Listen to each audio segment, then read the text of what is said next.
Nous investissons depuis des décennies dans des entreprises. Et si j'ai appris une chose, c'est que la trahison ne vient jamais de l'extérieur, elle vient de l'intérieur. Elle vient de ceux qui siègent à vos côtés, de ceux qui signent avec vous, de ceux qui promettent loyauté en public et manœuvrent contre vous en privé. Et mesdames et messieurs, c'est exactement ce que nous observons aujourd'hui au Sénat des États-Unis. Car pendant que Donald Trump revient à la Maison-Blanche avec un mandat électoral incontestable, il a remporté le collège électoral, le vote populaire, le Sénat et la Chambre, il se retrouve trahi par son propre parti. Ce même parti républicain qui, pendant des années, s'est drapé dans son drapeau, lui plante maintenant un couteau dans le dos. Pas avec des discours grandiloquents ou des manifestations, mais par quelque chose de bien plus létal, des votes, des procédures, des confirmations retardées, des nominations bloquées et des loyautés qui s'évaporent dès que les caméras s'éteignent. Et pendant ce temps, que fait le marché? Que fait le capital? Exactement ce qu'il a toujours fait. Fuir l'incertitude. Le capital n'a pas d'idéologie, mais il a une mémoire. Et il se souvient que lorsque les institutions se fissurent, lorsque les partis s'entredéchirent et que le Sénat devient un champ de mine, la première victime est la confiance. Sans confiance, mesdames et messieurs, il n'y a pas d'investissement. Sans investissement, il n'y a pas de croissance. Sans croissance, il ne reste que le désespoir. Aujourd'hui, nous allons parler de trahison, de loyauté, de pouvoir, expliquer pourquoi ce qui se passe à Washington n'est pas seulement un drame politique, mais une véritable crise institutionnelle qui menace de déstabiliser l'ensemble du système. Nous allons parler des acteurs, des intérêts, des procédures dévoyées, et pourquoi tout cela devrait importer à quiconque valorise une gouvernance prévisible. Car si les marchés détestent quelque chose plus que les mauvaises nouvelles, c'est la surprise. Et aujourd'hui, mesdames et messieurs, nous nageons dans un océan de mauvaises surprises. Commençons par l'évidence. Trump a gagné. Il a remporté l'élection de novembre 2024, battant Kamala Harris de manière nette. Ce n'était pas une victoire serrée, ni un recomptage en Floride, ni un litige interminable. C'était une victoire claire, certifiée, incontestable. Le peuple américain a choisi cet homme pour diriger le pays une seconde fois, et avec lui, un Sénat et une Chambre républicains, majoritaires dans les deux chambres. Que fait un président élu avec ce contrôle? Comme tout dirigeant qui prend les rênes d'une entreprise en crise, il nomme son équipe, secrétaire, conseiller, opérateur clé. Il place au poste critique des personnes de confiance, partageant sa vision et capable de mettre en œuvre son programme.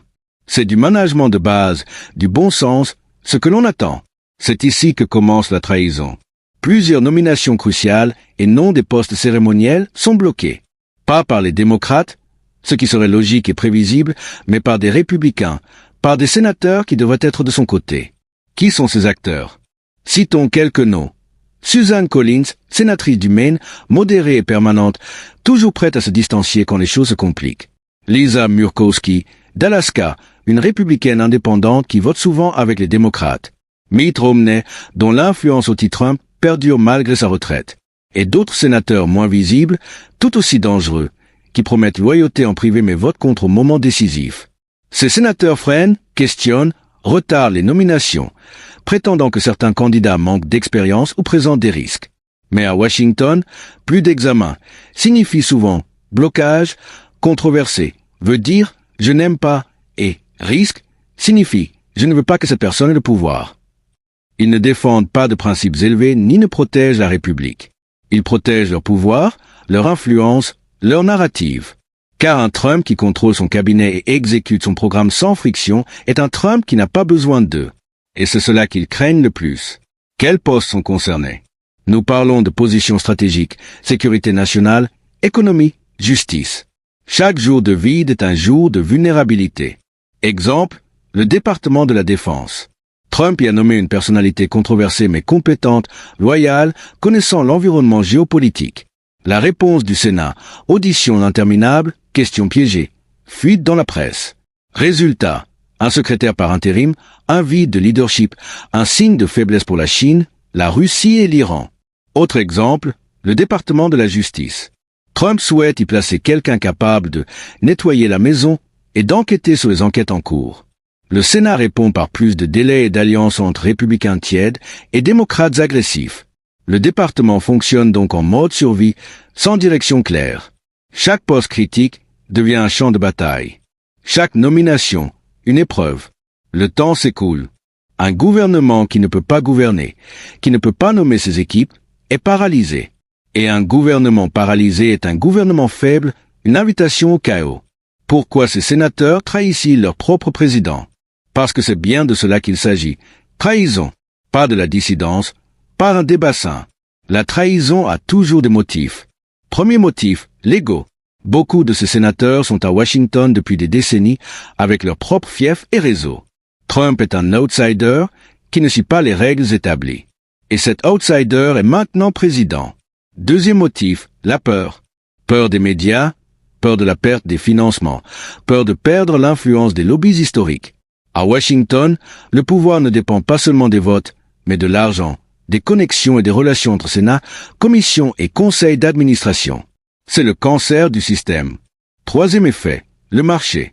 Comme je l'ai dit au début, le capital fit l'incertitude, et ce que nous voyons actuellement n'est que pure incertitude. Qui dirigera la défense? On ne sait pas. Qui dirigera la justice? On ne sait pas. Quelles politiques seront mises en œuvre? On ne sait pas. Et quand on ne sait pas, les investisseurs se paralysent, les décisions se reportent, les projets stagnent et l'économie, qui a besoin de dynamisme, se bloque. Puis vient le désespoir. Ce mot qui figure dans le titre, cette émotion palpable dans l'air, parce que Trump n'est pas un politicien conventionnel.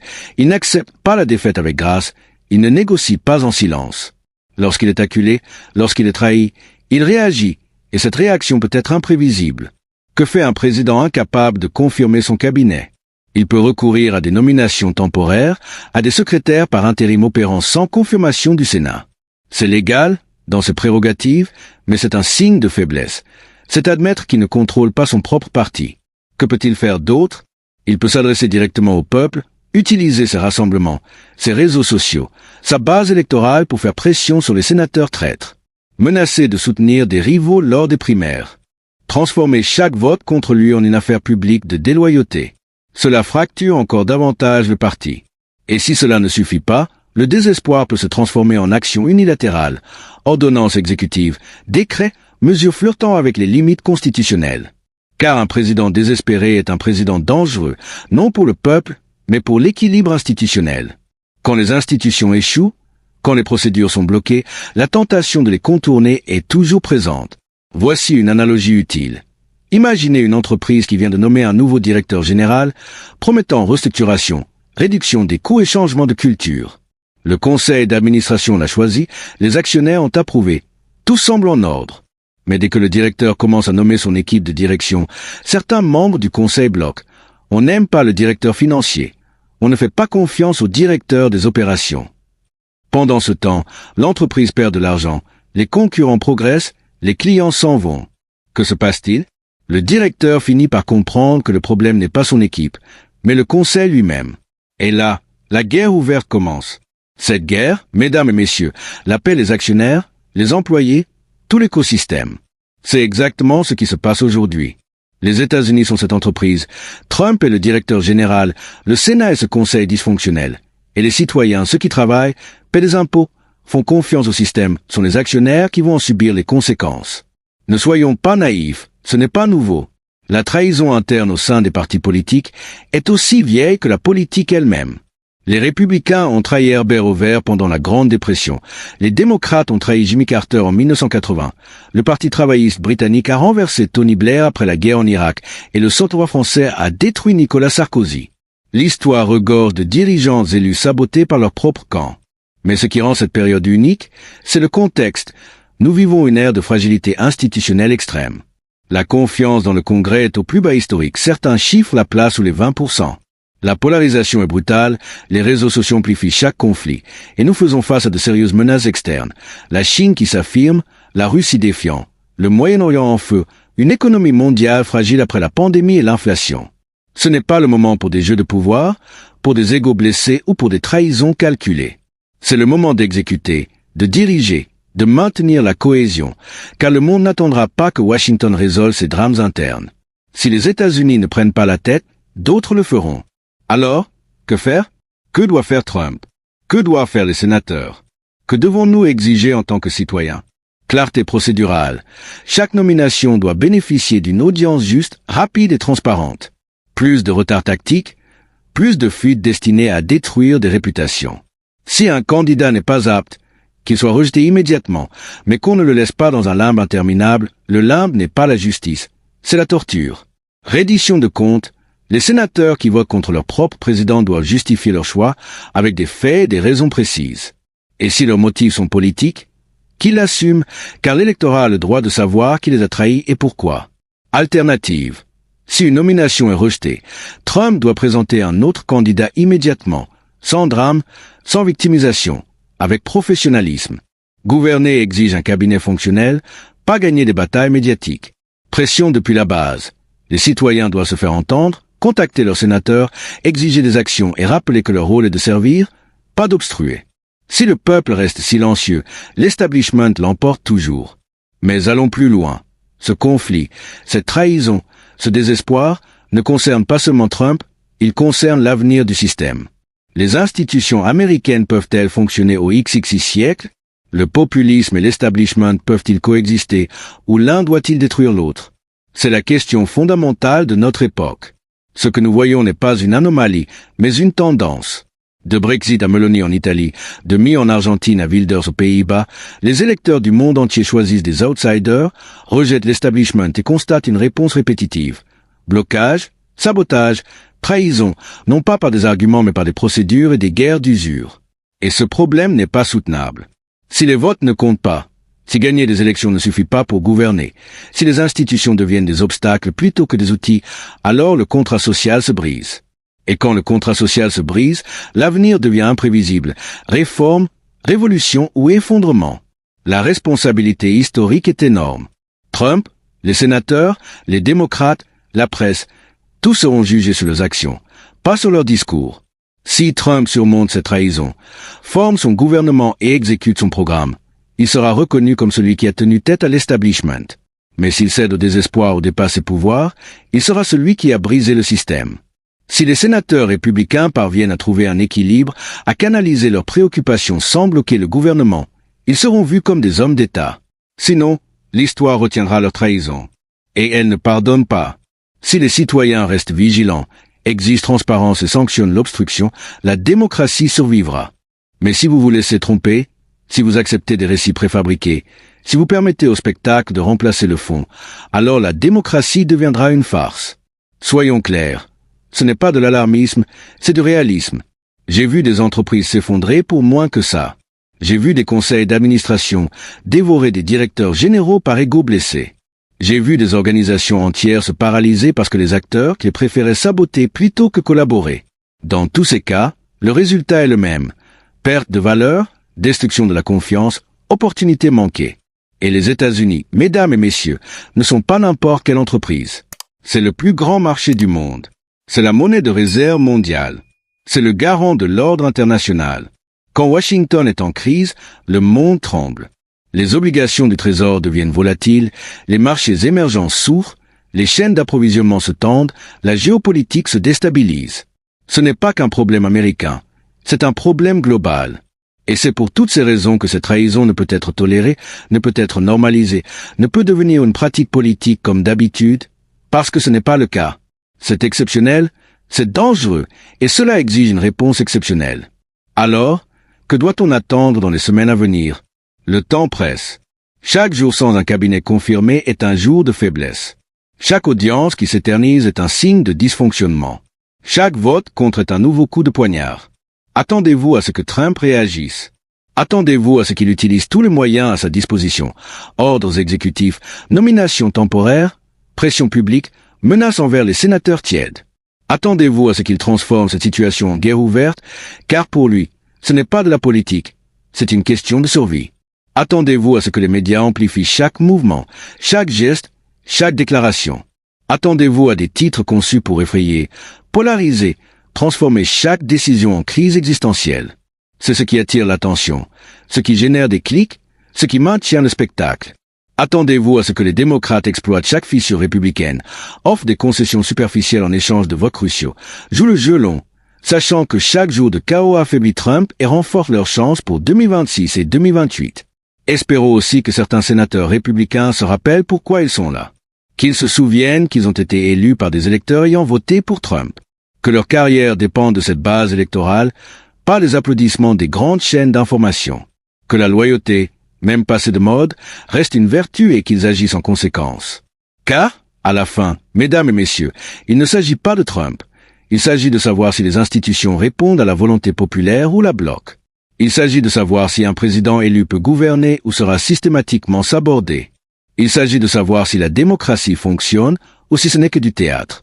Ces questions sont cruciales pour chaque citoyen qui vote en espérant que son vote compte, pour chaque investisseur qui risque du capital en attendant de la stabilité, pour chaque allié qui compte sur le leadership américain, pour chaque adversaire qui observe pour détecter la faiblesse. Parce que si Washington ne peut résoudre ce problème, si le Sénat continue de faire obstacle, si la trahison devient la norme, le message est clair. Les États-Unis sont en déclin. Pas par manque de ressources, ni par manque de talent, mais par manque de cohésion, de volonté et de leadership. Et cela, mesdames et messieurs, est inacceptable. Alors voici mon appel. Pas à Trump, qui sait ce qu'il doit faire, pas aux sénateurs qui n'écouteront probablement pas, mais à vous, citoyens, électeurs, ceux qui ont vraiment le pouvoir dans une démocratie. Ne vous laissez pas berner par des récits préfabriqués, ne vous laissez pas distraire par le spectacle, ne croyez pas qu'il s'agit de normalité. Exigez la transparence, exigez des votes rapides, exigez des explications concrètes, surtout, exigez que vos représentants représentent réellement, qu'ils gouvernent, qu'ils agissent. Si vous restez silencieux, l'establishment gagne. Si vous vous laissez distraire, la trahison triomphe. Si vous laissez le cirque continuer, le système s'effondre et nous perdons tous. Mais si vous poussez, si vous exigez, si vous votez avec mémoire et punissez la déloyauté, alors il y a de l'espoir. Alors le système peut se corriger. Alors la démocratie peut fonctionner. Et c'est là, mesdames et messieurs, la seule issue à cette crise. Elle ne vient pas de Washington, elle vient de vous. Car ce qui est en jeu ici n'est pas seulement le gouvernement Trump, ni l'équilibre des pouvoirs au Sénat, ni la confirmation de quelques nominations. Ce qui est en jeu, c'est la crédibilité de tout le système. La confiance que les institutions servent le peuple et non l'inverse. La conviction que la démocratie peut s'adapter, fonctionner et produire des résultats. Si cette confiance disparaît, alors ce qui suivra ne sera pas une simple crise politique, mais une crise existentielle. Mesdames et messieurs, c'est une crise de gouvernance, pas un simple drame passager. Elle doit être résolue avec urgence, transparence et loyauté institutionnelle, sinon elle dégénérera en quelque chose de bien pire. Le désespoir, lorsqu'il s'installe dans un système politique, ne disparaît pas de lui-même. Il se nourrit, grandit, se répand et contamine tout sur son passage. À ce stade, les solutions rationnelles deviennent impossibles, les procédures se brisent et il ne reste que le chaos. Et le chaos, mesdames et messieurs, ne profite à personne. Ni à Trump, ni à ses opposants, ni au peuple américain, ni au monde. Il ne profite qu'à ceux qui prospèrent dans la destruction, à ceux qui parient sur l'effondrement, à ceux qui ont déjà perdu foi en un avenir meilleur. Le moment d'agir, c'est maintenant. Et les responsables, ce sont vous. Car l'histoire ne se souviendra pas des discours, des excuses ou des justifications. Elle se souviendra seulement si nous avons agi ou si nous sommes restés spectateurs pendant que tout s'écroulait. Après des décennies à observer comment les systèmes fonctionnent, comment les institutions se construisent et se détruisent, je vous le dis, nous sommes à un point de bascule. Les décisions que nous prendrons dans les semaines et mois à venir détermineront le cours des prochaines années, peut-être des prochaines décennies. Il n'y aura pas de deuxième chance. Il n'y a que cette opportunité. Utilisez-la judicieusement.